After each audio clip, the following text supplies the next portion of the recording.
Hello girls, मेरा नाम doctor Sonal Desai है। मैं एक गायनेकोलॉजिस्ट यानी कि स्त्री रोग निष्णात डॉक्टर हूँ और आपके जैसे किशोरियों के लिए फ्रेंड, फिलोसोफर एंड गाइड हूँ। तो सबसे पहले देखें मेरे काम पे एक छोटी सी फिल्म। विकास, परिवर्तन। परिवर्तन जिंदगी का तरीका है। शरीर के विकास के साथ मन की उलझनी स्वाभाविक है। इस विषय पे बात करना आपको अजीब लग सकता है, परंतु ये स्वयं को सही रूप से समझने में मदद करता है।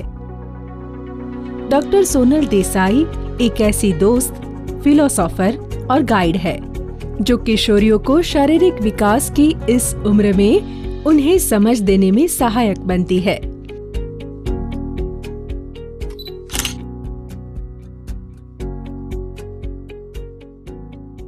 गर्ल्स, आप सभी इस उम्र में दो तरह का ज्ञान प्राप्त करती है। एक तो यह जिसमें आपको अच्छे अंक प्राप्त करने में मदद मिलती है और दूसरा वो जो आपका व्यक्तित्व यानी कि पर्सनालिटी बनाने में मदद करता है। आज मैं आपको तीसरे तरह का ज्ञान देने जा रही हूँ।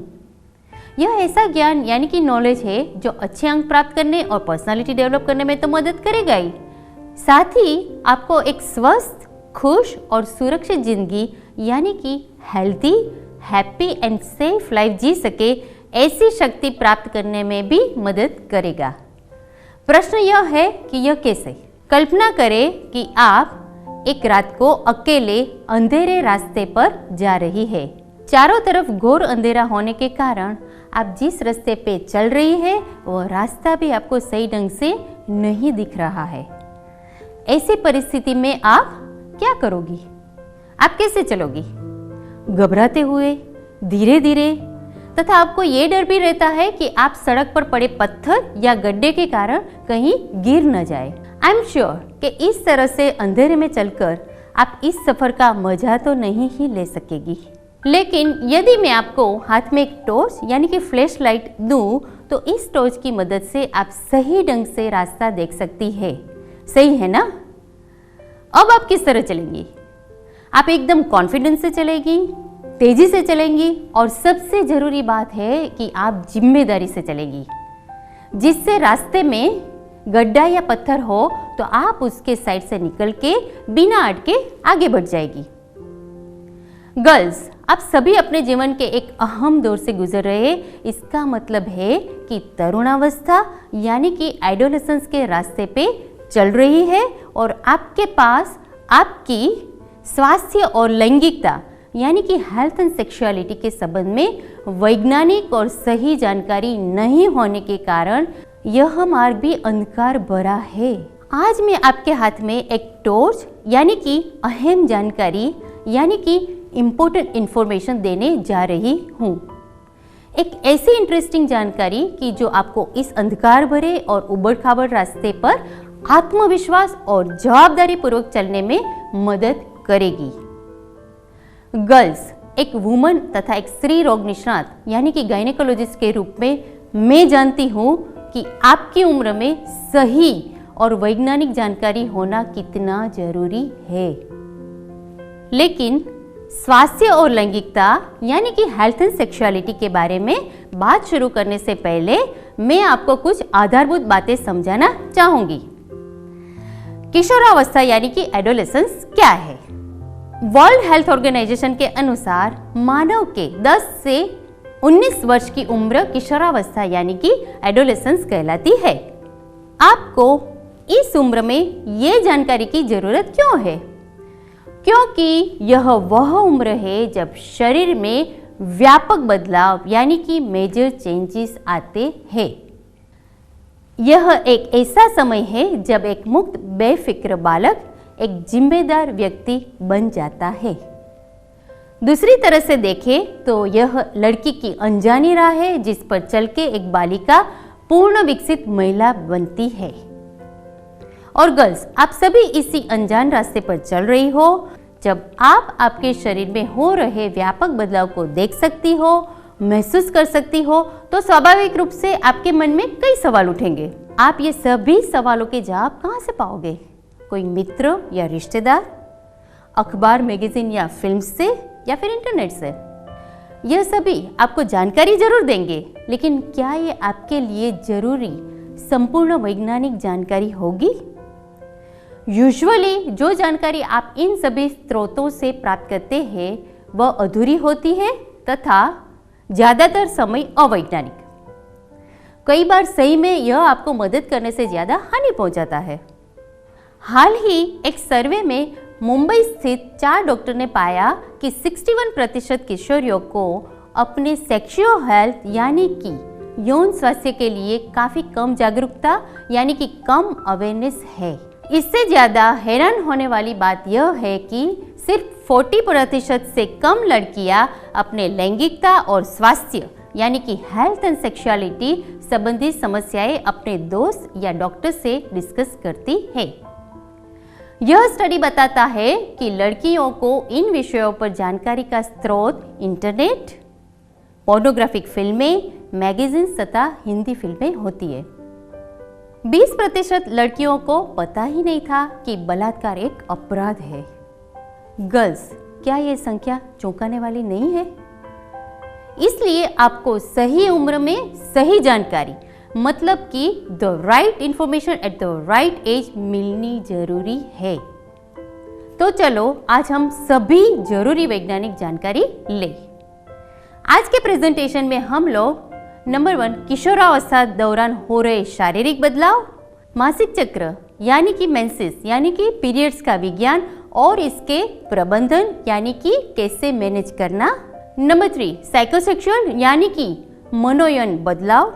नंबर 4 प्रेगनेंसी ठहरने का विज्ञान और उसके परिणाम। नंबर 5 सेक्सुअल अब्यूज यानी कि यौन शोषण को कैसे रोकना।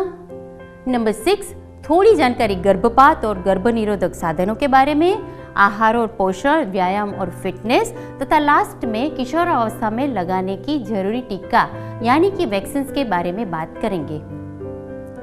मुझे विश्वास है कि यह जानकारी काफी इंटरेस्टिंग है तथा यह आगे आपकी जिंदगी में काफी उपयोगी रहेगी। तो आप ये प्रेजेंटेशन शांति से और खुले दिमाग से देखें और समझें। सबसे पहले हम अपने भौतिक शरीर को समझते हैं। हमारा शरीर विभिन्न तंत्र यानी कि सिस्टम जैसे परिसंचरण तंत्र, पाचन तंत्र, श्वसन तंत्र, तंत्रिका तंत्र आदि से बना हुआ है। प्रत्येक तंत्र यानी कि सिस्टम विभिन्न अंगों से बनता है। प्रत्येक तंत्र का एक विशिष्ट कार्य है तथा प्रत्येक की शरीर में एक विशिष्ट जगह है। आप ये जो देख रहे हैं वो कार्डियोवास्कुलर सिस्टम यानी कि परिसंचरण तंत्र है। यह तंत्र यानी कि सिस्टम हृदय और रक्त नालिकाओं से बना होता है। हृदय एक विशिष्ट प्रकार की कार्डियक मांसपेशियों से बनता है जो पंप की तरह कार्य करता है। कार्डियोवास्कुलर सिस्टम का कार्य है पूरे शरीर में रक्त का संचरण यानी कि ब्लड को सर्कुलेट करना। हृदय सीने में फिट होता है तथा रक्त नलिकाएं पूरे शरीर में होती है। यह पाचन तंत्र है। यह अन्न नली, पेट, छोटी आंत और बड़ी आंत से बना होता है। इस तंत्र के ज्यादातर हिस्से एब्डोमेन यानी कि पेट में होते हैं। पाचन तंत्र का कार्य है वेरी सिंपल, भोजन पचाना। ऐसे ही एक महत्वपूर्ण तंत्र है स्त्री प्रजनन तंत्र यानी कि फीमेल रिप्रोडक्टिव सिस्टम। यह पेट के सबसे निचले हिस्से में स्थित है जिसे पेडू या पेल्विस कहते हैं। प्रजनन तंत्र के पार्ट से गर्भाशय जो स्मूथ मसल से बना होता है तथा इसमें विस्तार करने की यानी कि एक्सपांड करने की क्षमता होती है। सर्विक्स यानी कि गर्भाशय का सबसे निचला पतला हिस्सा। दाईं और बाईं यानी कि लेफ्ट एंड राइट ओवरीज। दाईं और बाईं फैलोपियन ट्यूब्स।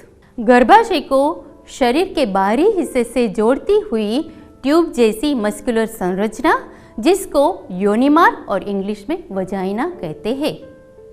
प्रजनन तंत्र का कार्य क्या होता है? जैसे पाचन तंत्र का कार्य है भोजन को पचाना, इसी तरह प्रजनन तंत्र का कार्य है प्रजनन। प्रजनन का मतलब अपने जैसा नया बालक जन्म देना। इस काम के लिए शरीर का जो तंत्र यानी कि सिस्टम काम करता है, इसे हमें प्रजनन तंत्र यानी कि रिप्रोडक्टिव सिस्टम कहते हैं। अब जब आप शरीर तथा उसके विभिन्न अंगों यानी कि अवयवों की जानकारी प्राप्त की है, तो अब आपके लिए किशोरावस्था के दौरान होने वाले बदलाव के बारे में जानना सरल हो जाएगा। इस उम्र में आपके शरीर में अधिकांश बदलाव बाहरी होते हैं, मतलब जिसे देखा जा सकता है, जैसे कि उम्र के साथ साथ ऊंचाई बढ़ना, वजन बढ़ना, डेवलपमेंट ऑफ ब्रेस्ट यानी कि स्तन का विकास होना, एक्सिलरी यानी कि बगल और प्यूबिक हेयर का विकास होना, कील मुंह से निकलना तथा योनि मार्ग से स्राव निकलना। इसके साथ साथ आंतरिक बदलाव भी होते हैं जो बाहर दिखते नहीं है, लेकिन शरीर में इसके असर का अनुभव किया जा सकता है, जैसे कि अंडाशय का कार्यरत होना, अंडबीज निकलना तथा मासिक की शुरुआत होना। इस बारे में अगले स्लाइड्स में हम विस्तार से देखेंगे। गर्ल्स, आप सभी प्रकार के बदलावों से गुजर रहे हैं या गुजर चुके हैं। इसकी इंटरेस्टिंग बात यह है कि ये बदलाव किस तरह होते हैं, किस कारण होते हैं और इसके पीछे का विज्ञान क्या है, ये समझे। यह एक मानव मस्तिष्क यानी कि ह्यूमन ब्रेन है। मस्तिष्क के केंद्र में एक महत्व की ग्रंथि पिट्यूटरी ग्रंथि होती है। इस ग्रंथि का मुख्य कार्य है विभिन्न हार्मोन्स पैदा करना। हार्मोन क्या है? हार्मोन एक प्रकार का रसायन यानी कि केमिकल सब्सटेंस है जो ग्रंथि में उत्पन्न होता है और तुरंत रक्त के साथ मिलता है और रक्त के साथ मिलकर निर्धारित अंग यानी कि टारगेट ऑर्गन तक पहुंचता है, जहां यह अपना कार्य करता है। पिट्यूटरी ग्रंथि में कुछ महत्व के हार्मोन्स जैसे growth hormone, thyroid stimulating hormone, parathyroid hormone और एसीटीएच जन्म से ही पैदा होते हैं। एफएसएच यानी कि फॉलिकुलर स्टिमुलेटिंग हार्मोन तथा एलएच यानी कि ल्यूटिनाइजिंग हार्मोन 8 या 9 वर्ष की उम्र में स्राव होना शुरू होता है। आपको हार्मोन का नाम याद रखने की जरूरत नहीं है, सिर्फ इसके शरीर पर क्या असर पड़ते हैं ये समझे। यह एफएसएच और एलएच हार्मोन पिट्यूटरी ग्रंथि से पैदा होने के बाद तुरंत रक्त के साथ मिलकर निर्धारित अंग यानी कि टारगेट ऑर्गन अंडाशय तक पहुंचते हैं। इसके असर से अंडाशय से दूसरे 2 हार्मोन पैदा होते हैं। इनके नाम है ईस्ट्रोजन और प्रोजेस्टेरोन, जिसे हम सेक्स हार्मोन के नाम से भी जानते हैं। इस तरह से पिट्यूटरी तथा सेक्स हार्मोन के संयुक्त प्रभाव से सभी बाहरी तथा आंतरिक शारीरिक और साइकोसेक्सुअल यानी कि मनोयौन बदलाव होते हैं। फिर से देखें, बाहरी बदलाव जैसे कि ऊंचाई और वजन में वृद्धि होगी, स्तन का विकास होगा। यह विकास 10 या 11 वर्ष की उम्र में शुरू होता है तथा इसे पूरे होने में 3 से 5 वर्ष का समय लगता है। एक्सटर्नल जेनाइटल्स यानी कि जननांग अंगों पर बालों की वृद्धि होगी। यहाँ मैं आपसे पूछना चाहती हूँ कि क्या आप जानते हो कि स्त्री के बाहरी जननांग अंग यानी कि एक्सटर्नल जेनाइटल्स क्या होते हैं? बाहरी जननांग अंग में योनि मार्ग का द्वार मतलब वजाइनल ओपनिंग, मूत्र द्वार यानी यूरिनरी ओपनिंग के जहाँ से मूत्र निकलता है, क्लाइटोरिस जो एक छोटा फीमेल सेक्सुअल ऑर्गन है, और यह सभी को ढकते हुए पैड जैसे 2 मसल्स। गर्ल्स, बाहरी यानी कि दिखने वाले बदलाव के बाद आंतरिक बदलाव जो दिखते नहीं है उसके बारे में हम बात करते हैं। सबसे पहले हम अंडाशय के बारे में जानकारी लें। यहाँ दाई और बाई यानी कि राइट एंड लेफ्ट अंडाशय है। अंडाशय में अंडबीज यानी कि फीमेल एग्स संग्रहित रहते हैं। जन्म के समय लगभग 10 लाख अंडबीज अंडाशय में स्टोर होते हैं। ये सभी प्राथमिक और अपरिपूर्ण रूप में होते हैं। किशोरावस्था में पहुंचने पर यह संख्या घटकर 4 लाख जितनी होती है।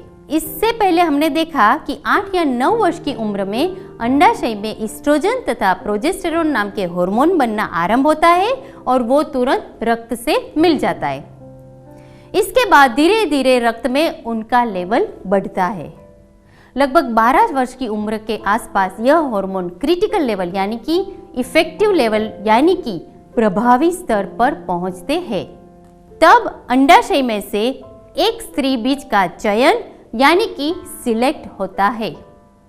ये सिलेक्ट हुआ स्त्री बीज धीरे धीरे बढ़ता है और परिपक्व होता है। 14वें दिन ये अंडाशय से निकलता है। इस प्रक्रिया को ओव्यूलेशन कहते हैं। आप इस वीडियो में देख सकते हैं कि यह निकला हुआ स्त्री बीज तुरंत फैलोपियन ट्यूब में प्रवेश करता है। फैलोपियन ट्यूब में यदि पुरुष बीज यानी कि स्पर्म उपलब्ध है तब स्त्री बीज सिर्फ एक पुरुष बीज द्वारा फर्टिलाइज हो जाता है, लेकिन यदि पुरुष बीज नहीं हो तब स्त्री बीज फैलोपियन ट्यूब में आगे बढ़ता है और गर्भाशय में दाखिल हो जाता है। स्त्री बीज सिलेक्ट होने के समय से जब ये गर्भाशय में प्रवेश करता है, ये समय तक हार्मोन के प्रभाव से गर्भाशय की आंतरिक दीवार मतलब इनर वॉल में थोड़ा बदलाव आता है। ये गर्भाशय की आंतरिक दीवार है जिसे एंडोमेट्रियम कहा जाता है। इस दौरान एंडोमेट्रियम की थिकनेस बढ़ती है। इसमें साथ साथ इसके नीचे जो रक्त नलिकाओं और ग्रंथि है उसकी साइज में भी वृद्धि होती है। गर्ल्स, अब सबसे अहम बात, मासिक कैसे शुरू होता है ये समझिए। गर्भाशय के अंदर की थिक दीवार यानी कि लाइनिंग को टिकाए रखने के लिए हार्मोन का स्तर काफी ज्यादा चाहिए। अब 28वें दिन के आसपास यह स्तर गिरना आरंभ हो जाता है। इससे गर्भाशय की आंतरिक दीवार टूटने लगती है और इससे रक्त निकलना आरंभ हो जाता है। यह रक्त धीरे धीरे गर्भाशय से और बाद में योनि मार्ग से बाहर निकलता है।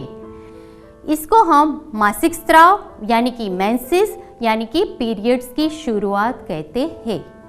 पूरी लाइनिंग को बाहर आने में 5 से 7 दिन लगते हैं, इसीलिए मासिक 5 से 7 दिनों तक चलता है।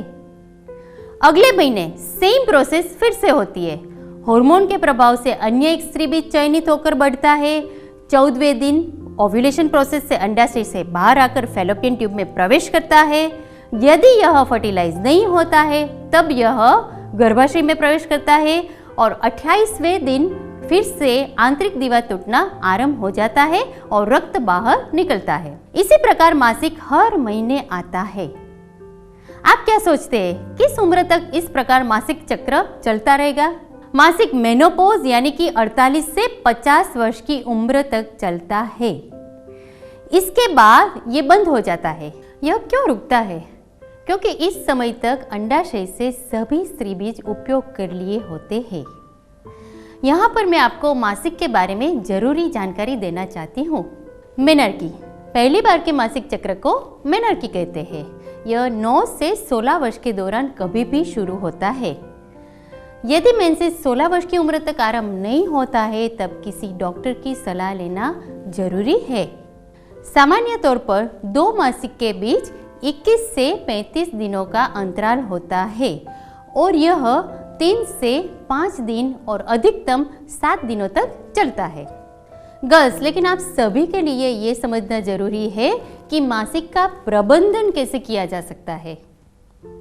आपके लिए सबसे अहम बात है कि आपको साफ सुथरा रहना है। इसके लिए कई लड़कियां सैनिटरी नैपकिन्स उपयोग करती है, कई सूखे कपड़े उपयोग करती है। आप सैनिटरी टेम्पून या मेंस्ट्रुअल कप का भी उपयोग कर सकते हैं। महत्वपूर्ण यह है कि नैपकिन, कपड़ा या टेम्पून प्रत्येक 6 से 8 घंटे में पूरी तरह उपयोग में नहीं लिया गया हो तो भी बदल दे, क्योंकि इस पर ब्लड और अन्य स्राव रहते हैं। ब्लड बैक्टीरिया और जीवाणुओं की वृद्धि का सबसे अच्छा माध्यम है। यदि आप सैनिटरी वेयर को समय से नहीं बदलोगे तो इससे योनिमार्ग तथा मूत्राशय के इन्फेक्शन यानी कि संक्रमण होने की संभावना होती है। उपयोग में लिए गए पैड को कैसे डिस्पोज करें? उपयोग किए गए पैड को न्यूज़पेपर में रखकर इसे निर्दिष्ट डस्टबिन में डालना जरूरी है। इसे यहाँ तहाँ मत रखें। यदि आप सूखे कपड़े का इस्तेमाल करते हैं तो आप यह सुनिश्चित करें कि इसे सीधे सूर्य की रोशनी में सुखाया जाए, जिससे बैक्टीरिया और जीवाणुओं का नाश होता है। जब भी आप वॉशरूम जाए तब जननांग अंगों को पानी से साफ करें। प्री मेंस्ट्रुअल सिंड्रोम, कई लड़कियों को पीरियड्स आरंभ होने के कुछ दिन पहले थोड़ी परेशानी होती है, जिससे प्री मेंस्ट्रुअल सिंड्रोम कहा जाता है। इसमें पेट में दर्द होना, पैरों की नसों में ऐंठन, स्तन में भार लगना, सर दर्द, मूड में बदलाव, पेट फूलना जैसी सामान्य तकलीफ हो सकती है। सामान्य तौर पर पौष्टिक आहार तथा नियमित व्यायाम से मासिक से पूर्व की परेशानियों से छुटकारा मिल सकता है। लेकिन यदि इसके कारण आपके रोजाना जीवन पर असर हो रहा है, तब आपको डॉक्टर को संपर्क करना चाहिए। गर्ल्स, मासिक चक्र एक प्राकृतिक शारीरिक प्रक्रिया यानी कि फिजियोलॉजिकल प्रोसेस है।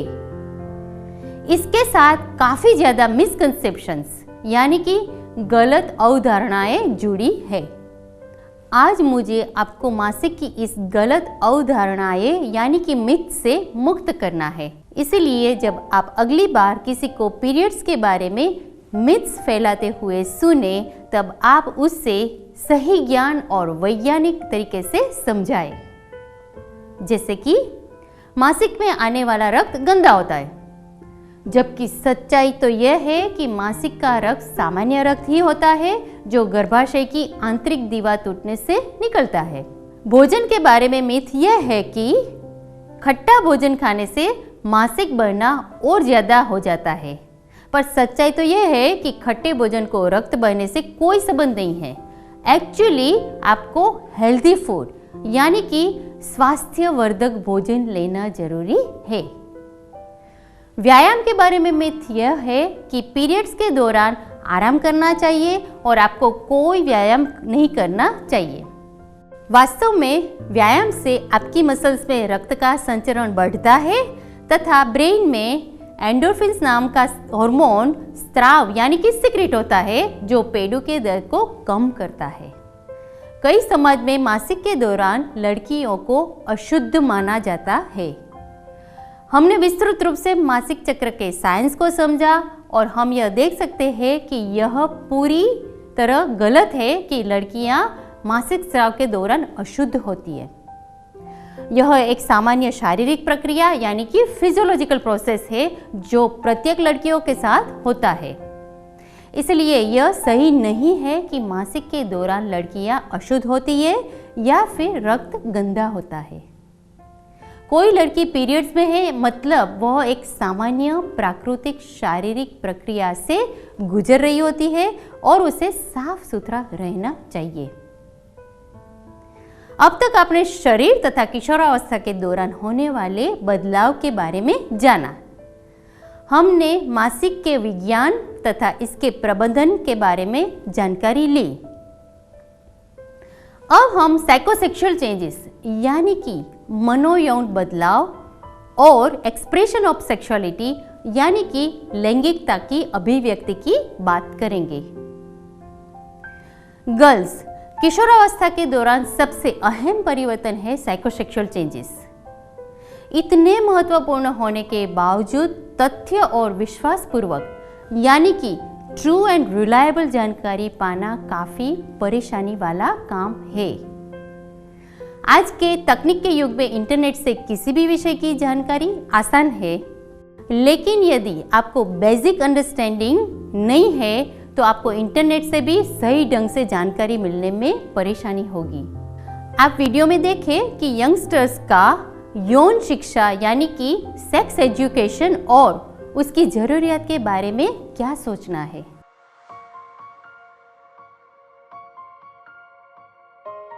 Internet, it's a social networking sites we can get from that. YouTube, medias, from our parents. Google gives you everything. Google it. Internet mostly.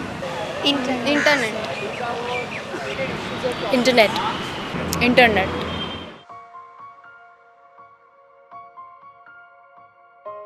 Yes.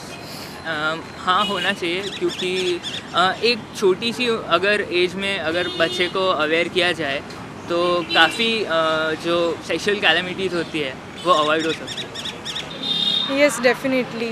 जैसे मुझे आइडिया नहीं था तो वैसे बाकी लोगों को भी नहीं होगा। ઓબ્વિયસલી હોવો જોઈએ બિકોઝ એનાથી ઘણા બધા ક્રાઇમ થતાં રોકાઈ શકાય. મને એવું લાગે છે કે અત્યારે જેટલા પણ ક્રાઇમ થઈ રહ્યા છે સેક્સને રિલેટેડ એટલા માટે નથી થઈ રહ્યા કે લોકોને વધારે ઇન્ફોર્મેશન છે એની, એટલા માટે થઈ રહ્યા છે કે એ લોકોને પૂરતી પ્રોપર ઇન્ફોર્મેશન નથી હોતી. Yes, it should be. It is necessary.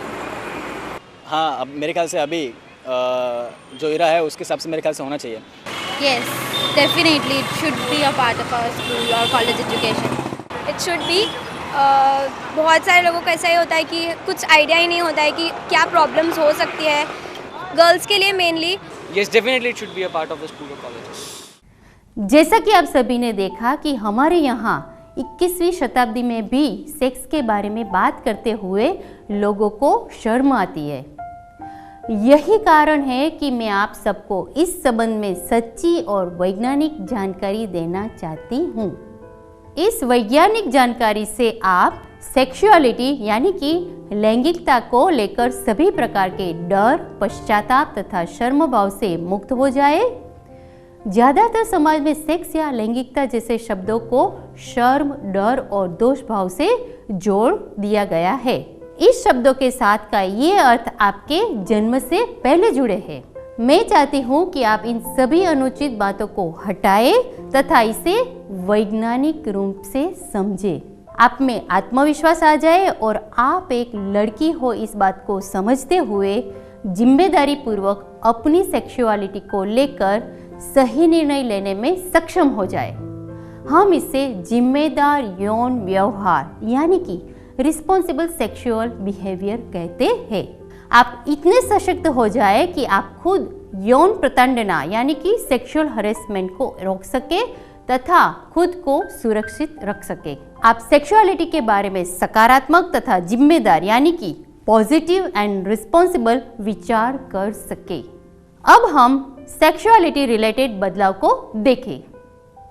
Sexuality related यानी कि लैंगिकता से संबंधित सभी बदलाव सेक्स ड्राइव के विकास से जुड़े हुए हैं।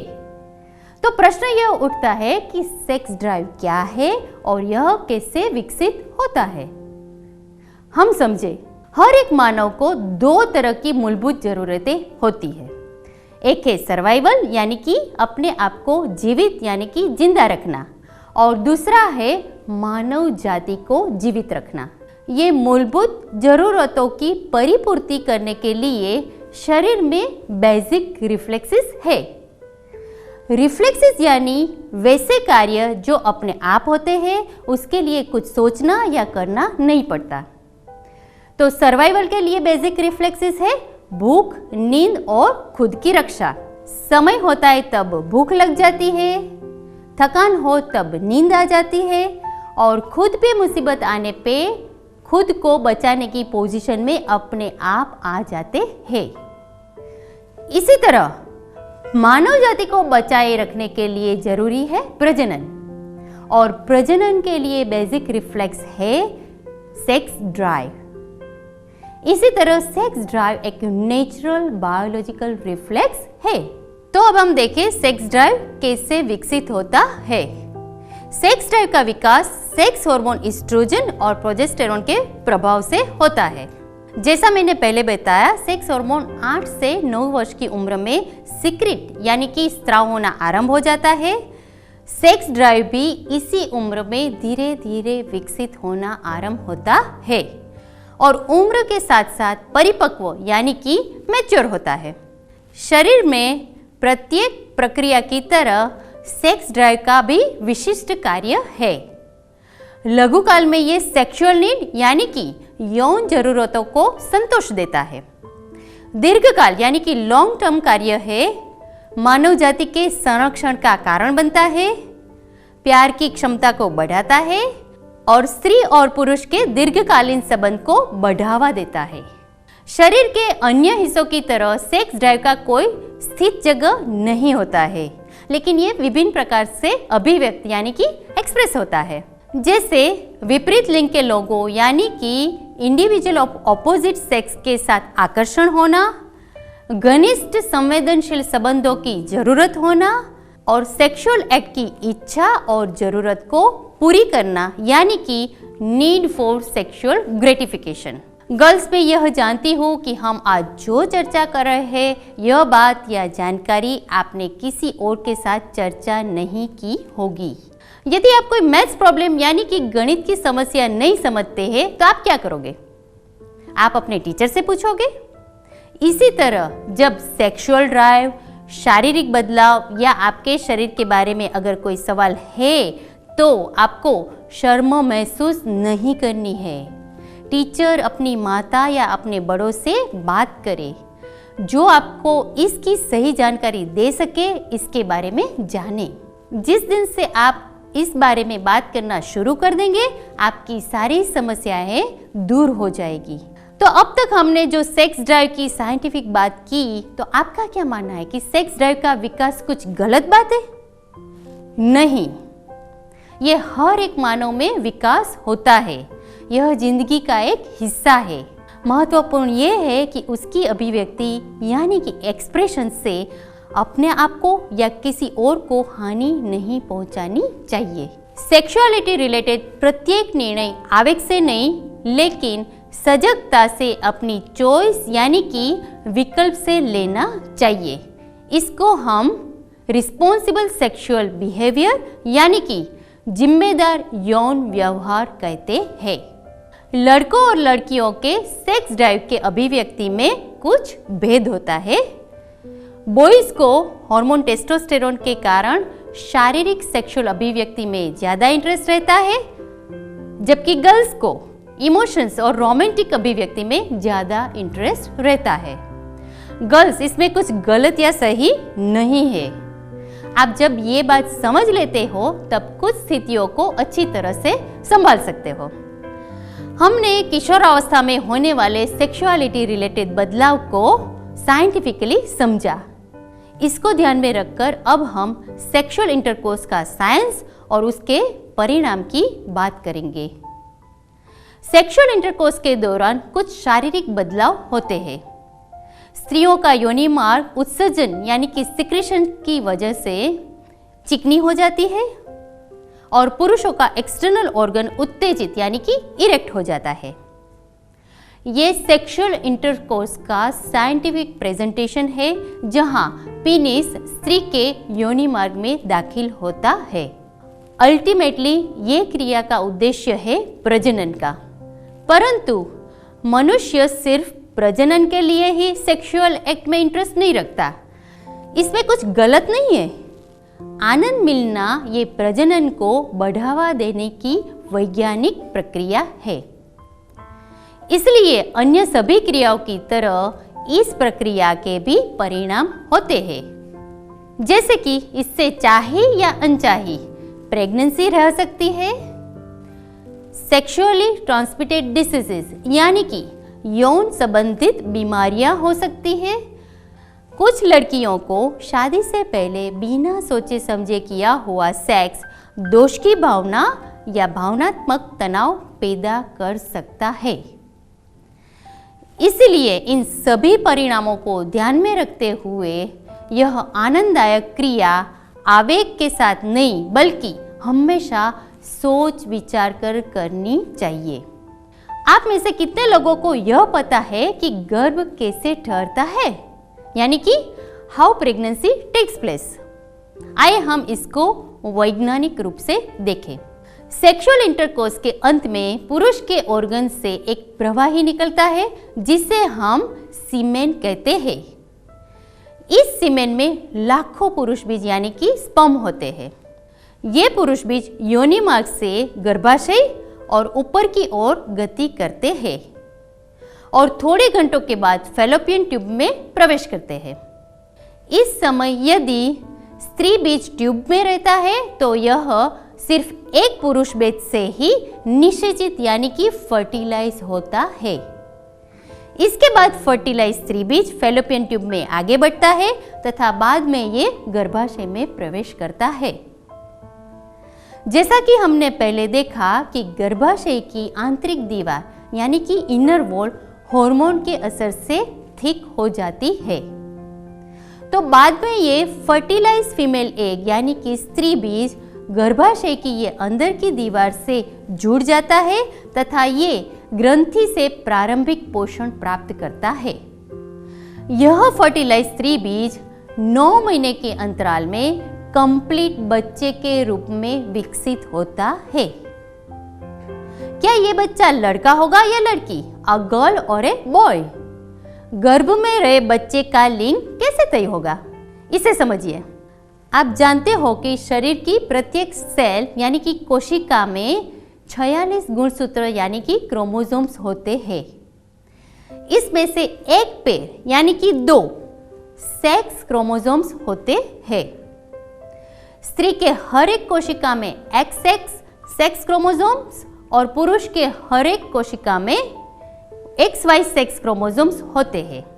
लेकिन स्त्री बीज और पुरुष बीज यानी कि फीमेल एग और मेल एग शरीर में ऐसे सेल्स है जिसमें क्रोमोसोम्स यानी कि गुणसूत्रों की संख्या आधी होती है। जैसे कि हर स्त्री बीज में X सेक्स क्रोमोसोम और पुरुष बीज में आधे में X और आधे में Y सेक्स क्रोमोसोम होते हैं। गर्भधान यानी कि कंसेप्शन के समय यदि स्त्री बीज X सेक्स क्रोमोसोम के पुरुष बीज के साथ फर्टिलाइज होगा तो XX होगा यानी कि लड़की पैदा होगी। यदि स्त्री बीज के साथ Y वाले पुरुष बीज का फर्टिलाइजेशन होगा तो XY बनेगा यानी लड़का पैदा होगा। तो बच्चे का लिंग तो पुरुष बीज तय करता है। कई बार जब लड़के की इच्छा हो और लड़की पैदा होती है तो घर वाले माता को जिम्मेदार ठहराते हैं। ये बिल्कुल गलत बात है। एक्चुअली बच्चे की लिंग कोई भी तय नहीं कर सकता, क्योंकि स्त्री बीज के साथ कौन से पुरुष बीज का फर्टिलाइजेशन होगा ये एक कुदरती प्रक्रिया है। महत्वपूर्ण ये है कि ये आपका बच्चा है। तो ये किशोरावस्था में साइकोसेक्सुअल चेंजेस के बारे में पूरी जानकारी थी। अब हम और ज़्यादा ऐसी जानकारी प्राप्त करें जिससे आपकी उम्र में ज़रूरत होती है। हम थोड़ी सी बात अबॉर्शन यानी कि गर्भपात, कॉन्ट्रासेप्शन यानी कि गर्भ निरोधक के बारे में करेंगे तथा सेक्सुअल हैरेसमेंट यानी कि यौन उत्पीड़न और सेक्सुअल अब्यूज यानी कि यौन शोषण के बारे में विस्तार से बात करेंगे।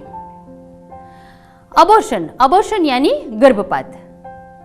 प्रेगनेंसी के 6 सप्ताह तक गर्भपात के लिए टैबलेट्स उपलब्ध है। उससे दर्द और ब्लीडिंग हो सकते हैं और उसके अपने कॉम्प्लिकेशंस हो सकते हैं। तो ये सिर्फ डॉक्टर के सुपरविजन से ही लेनी होती है। 6 सप्ताह से 12 सप्ताह तक के गर्भपात के लिए मेडिकल प्रोसीजर की जरूरत होती है। यह प्रोसीजर सुसज्ज अस्पताल में बेहोश करके और अस्पताल में कुछ घंटे तक रख के करते हैं। इस प्रक्रिया के दौरान मेडिकल उपकरण गर्भाशय में डाले जाते हैं तथा मेटर को सक्शन की मदद से निकाला जाता है। तो मैं ये कहना चाहूंगी कि जरूरत हो तो गर्भपात करा सकते हैं, लेकिन शादी के बाद प्लान प्रेगनेंसी ही रखनी चाहिए जिससे गर्भपात से बचा जा सकता है। अब हम गर्भ निरोधक यानी कि कॉन्ट्रासेप्शन के बारे में थोड़ी बात करेंगे। गर्भधारण यानी कि प्रेगनेंसी को रोकने की तकनीक को गर्भ निरोधक कहते हैं। कुछ पद्धति स्त्रियों के लिए तथा कुछ पुरुषों के लिए उपलब्ध है। यूजुअली महिलाएं पहले बच्चे के जन्म से पहले नियमित गर्भ निरोधक गोलियों का उपयोग करती है। इमरजेंसी गर्भ निरोधक गोलियां उपलब्ध है, लेकिन वो स्वास्थ्य कारणों से नियमित तौर पर उपयोग नहीं करना चाहिए, लेकिन प्लान किए बगैर के सेक्सुअल एक्ट से प्रेगनेंसी से बचने के लिए कर सकते हैं। कॉपर्टी एक टी आकार का उपकरण है जो बच्चे के जन्म के बाद 2 बच्चों के बीच उम्र में अंतर के लिए गर्भाशय में रखा जाता है। कुछ महिलाएं hormonal injections, hormonal patches, implant तथा फीमेल कॉन्डोम का इस्तेमाल करती है। पुरुष कॉन्डोम के रूप में गर्भ निरोधक पद्धति का उपयोग करते हैं। तो अब हम सेक्सुअल अब्यूज यानी कि यौन शोषण से कैसे बचे इसकी डिटेल में बात करेंगे, क्योंकि मेरा दृढ़ मानना है कि हर एक लड़की की किशोरावस्था सेक्सुअल हैरेसमेंट यानी कि यौन उत्पीड़न और सेक्सुअल अब्यूज यानी कि यौन शोषण से मुक्त होनी चाहिए। सर्वे बताता है कि प्रत्येक 3 में से एक लड़की एक या अन्य कारणों से 18 वर्ष की आयु से पहले सेक्सुअल अब्यूज का शिकार होती है। यह काफ़ी ज़्यादा संख्या है ना? सेक्सुअल अब्यूज समाज के हर एक आर्थिक स्तर पर और वर्ल्ड में हर एक जगह पर बनती हुई घटना है। किशोरावस्था जिंदगी का ऐसा संवेदनशील जीवन काल है जब सेक्सुअल अब्यूज की संभावना काफ़ी ज़्यादा होती है। इस तरह तो आप या आपके आसपास कोई भी लड़की का यौन शोषण हो सकता है। उसको रोकने के लिए जरूरी है सजगता यानी कि अवेयरनेस और जरूरी जानकारी। आपको सेक्सुअल अब्यूज का मतलब क्या है और उससे कैसे बच सकते हैं, उसकी पूरी जानकारी होनी चाहिए। तो सेक्सुअल अब्यूज यानी कि यौन उत्पीड़न का मतलब क्या है? परिभाषा के हिसाब से लड़की की मंजूरी बगैर उसकी ओर कोई भी तरह का सेक्सुअल बिहेवियर सेक्सुअल अब्यूज कहा जाता है। जैसे कि लड़की के शरीर को छूना, किसी लड़की को दूसरे व्यक्ति को छूने के लिए कहना, किसी लड़की को सेक्सुअल नजरिए से देखना, आपत्तिजनक फोटोग्राफ्स लेना और सबसे तकलीफ देने वाला है बलात्कार यानी कि रेप। तो हम देखें कि इससे कैसे बचा जा सकता है।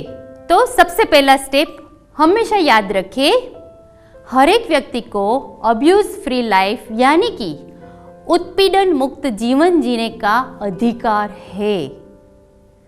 बिना सहमति का सेक्सुअल बिहेवियर कानून के खिलाफ है।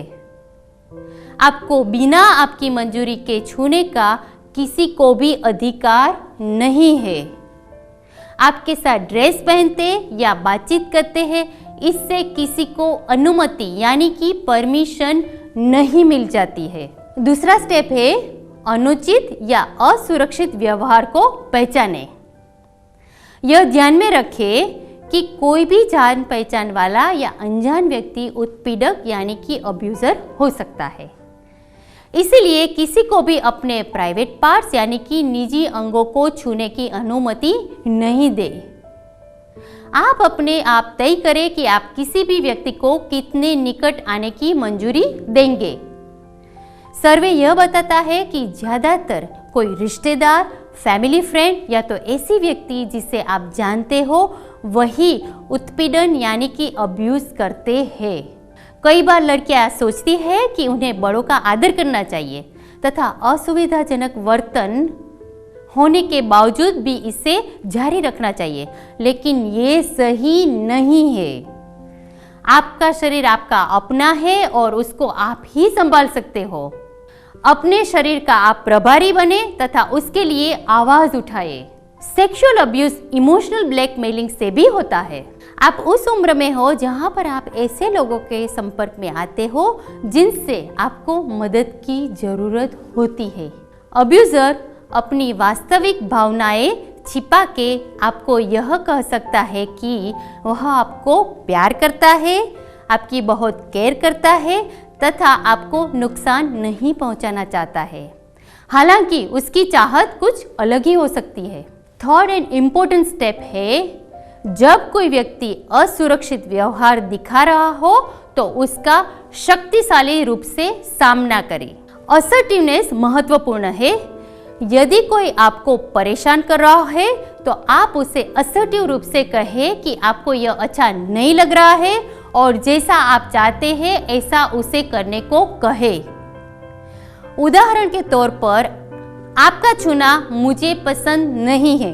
अपने हाथ मेरे कंधे से हटाए और कमरे से निकल जाए। फिर मम्मी से या रिलायबल पर्सन से बात करके मदद ले। जब बलपूर्वक सामना नहीं कर सके तब जोर से बोलने के साथ साथ दौड़ना सबसे प्रभावी टेक्निक हो सकती है। ना कहना पूरी तरह से सही है जब किसी का छूना आपको असुविधाजनक या डरावना लगे। यदि आपका बॉयफ्रेंड, फियोंसे या पति आपको सेक्सुअल एक्टिविटी में इन्वॉल्व होने के लिए फोर्स करे तो विनम्रता और दृढ़ता से ना कह सकते हैं। आप वो एक्शन से इनकार कर रहे हैं, संबंध से नहीं। और एक अच्छा संबंध वह है जिसमें दोनों लोग एक दूसरे के निजी अधिकारों और सीमाओं का सम्मान करें।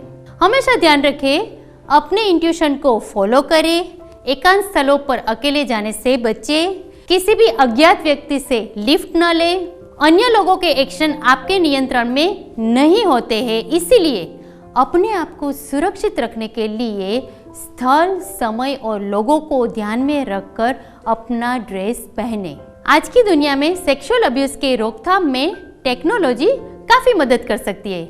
ऐसी कई मोबाइल एप्लीकेशंस उपलब्ध है जिससे लोगों को आपातकालीन संदेश और कॉल भेज सकते हैं और जिस पर आप विश्वास करते हैं उन्हें आपके स्थल की जानकारी भी भेज सकते हैं। कई शहरों में महिला चालित रिक्शा और विमेन फ्रेंडली ट्रैवल ऑप्शंस मौजूद है, तो आप उसका उपयोग करें। गर्ल्स, मुझे विश्वास है कि जो जानकारी मैंने आपसे बांटी है वह आपको सेक्सुअल अब्यूज यानी कि यौन शोषण से बचने की शक्ति देगा। पूरी प्रेजेंटेशन के दौरान क्या हमने आदर्श सेक्स या सेक्सुअलिटी के बारे में बातचीत की? नहीं, लेकिन हाँ, हमने सुरक्षित तथा सकारात्मक सेक्सुअल अभिव्यक्ति के बारे में बातें की तथा सबसे इम्पोर्टेंट रिस्पॉन्सिबल सेक्सुअलिटी की अभिव्यक्ति के बारे में बातें की। अपनी सेक्सुअलिटी को जिम्मेवारी के साथ एक्सप्रेस यानी कि अभिव्यक्त करो, जिससे वो आपको या किसी और को नुकसान न हो। सेक्स के समय कभी भी ना कहने का आपके पास विकल्प है और आप जो निर्णय लेते हो उसमें भी दृढ़ रहने का विकल्प है। मैं इस प्रेजेंटेशन को देखने और समझने के लिए आप सबका आभार मानती हूँ। अब गर्ल्स, आप सभी हमारे इस कार्य में पार्टनर हैं। आपको जो जानकारी मिली है उसे दूसरी किशोरियों की जिसे इसकी जरूरत है उनके साथ शेयर करें। Share happiness. Good bye.